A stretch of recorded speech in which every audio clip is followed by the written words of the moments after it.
Des saisies en hausse pour la douane dans sa lutte contre la fraude. Après la levée du plan Grand Froid, les précaires ne veulent pas retrouver la rue et des stages de généalogie aux archives départementales.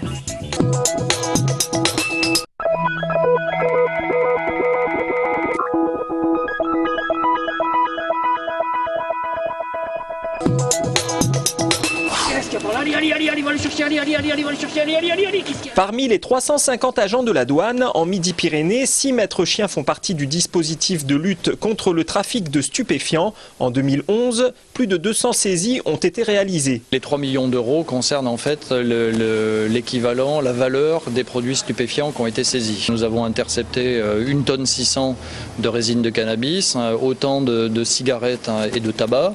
Pour faciliter les constatations de trafic de cigarettes et de tabac, la douane vient de recevoir un véhicule équipé de caméras permettant, grâce au croisement de fichiers, de détecter automatiquement les plaques d'immatriculation de véhicules volés. Quand on aura rentré énormément de véhicules pour nous intéressants, sur des trafics de cigarettes par exemple, ça va évidemment nous aider, puisqu'il suffit de le croiser, c'est le véhicule qui va biper si on croise un véhicule qui pour nous est important. De Tintin au polo Ralph Lauren, en passant par le dernier iPhone, près de 25 000 articles de contrefaçon ont été saisis en 2011 en Midi-Pyrénées. Depuis lundi, un bras de fer a lieu entre la préfecture, les SDF et les associations qui les soutiennent. Le plan Grand Froid devait être levé. 2 jours supplémentaires ont été accordés par l'État, mais aujourd'hui, la trentaine de personnes accueillies dans le gymnase Jean-François Puig de Saint-Cyprien a refusé de quitter les lieux à 7 h ce matin, de peur de ne pouvoir y revenir ce soir. L'hébergement, c'est des compétences de l'État. Et effectivement, quand c'est grand froid, la mairie met à disposition des gymnases, des bungalows, etc. Donc le responsable de tout ça, c'est l'État. Le droit à l'hébergement n'est respecté que quand il y a des températures négatives dans un gymnase. Il y a une ordonnance qui est sortie qui dit que le non-respect du droit à l'hébergement est une atteinte à une liberté fondamentale. Tout simplement. Et voilà. Et aujourd'hui, ces gens-là font valoir leurs droits en espérant que l'État, nous travailleurs sociaux, ce qu'on demande, c'est que l'État trouve des solutions adaptées à ces personnes et de l'hébergement, mais pas en gymnase. À 15 h, la préfecture a proposé à 20 Roumains présents un retour volontaire au pays qui aura été accepté. Puis pour 7 personnes, un centre d'hébergement d'urgence avec un accompagnement à la réinsertion. Ce soir, la mairie de Toulouse, malgré la levée du plan Grand Froid, maintient ouvert le centre du Grand Ramier. Selon la dépêche du Midi, l'ATECOR travaillerait actuellement à une délocalisation de la Tunisie vers le Mexique. L'équipementier emploie actuellement 900 salariés en Tunisie via l'Atelec, une filiale de l'ATECOR. Suite à la révolution du jasmin, le climat social se serait largement tendu. Le Mexique serait un choix stratégique et permettrait à l'ATECOR de travailler en zone dollar et de s'affranchir des fluctuations de change. Contactez la direction dément ces informations et ne souhaite faire aucun commentaire. Les syndicats, quant à eux, disent n'être au courant de rien.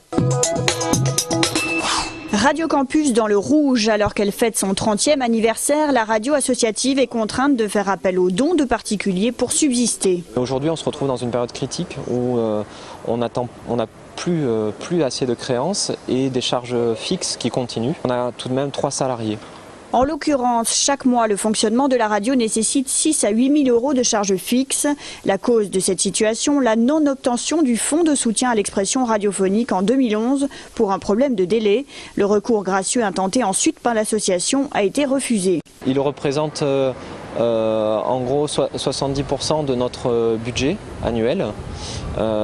C'est une subvention vraiment importante. Le reste du financement de la radio vient d'autres subventions sur des projets. Les dons attendus doivent permettre à la radio de vivre pendant 3 mois car au-delà les prévisions sont bonnes.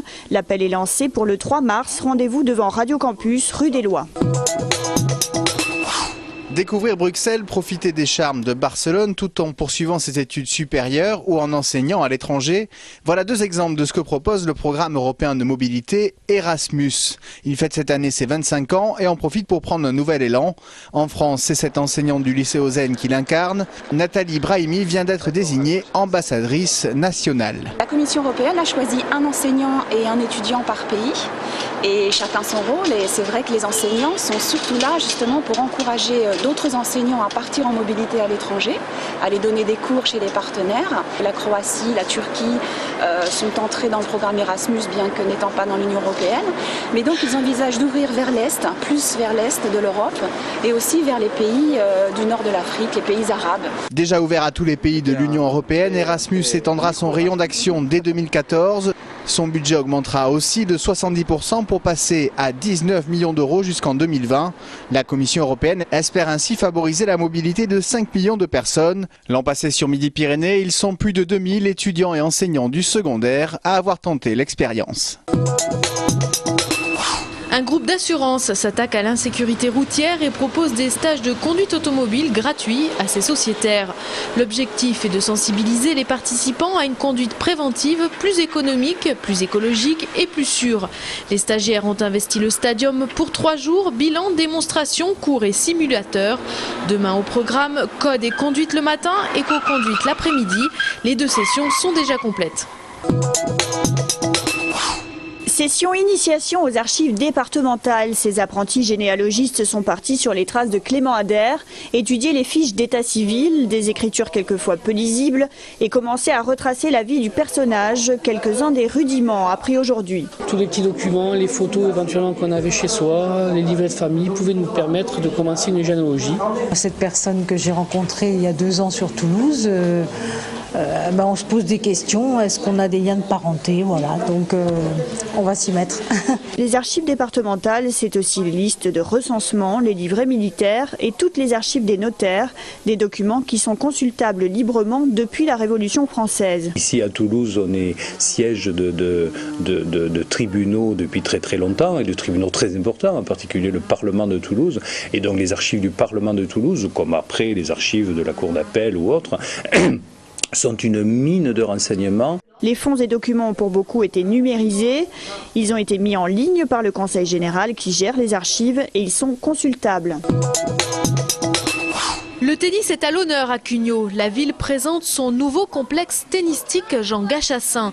L'installation compte désormais un clubhouse flambant neuf et 4 cours Green 7 Grand Prix, auxquels s'ajoutent 2 cours intérieurs rénovés ouverts aux membres de l'association sportive depuis septembre dernier.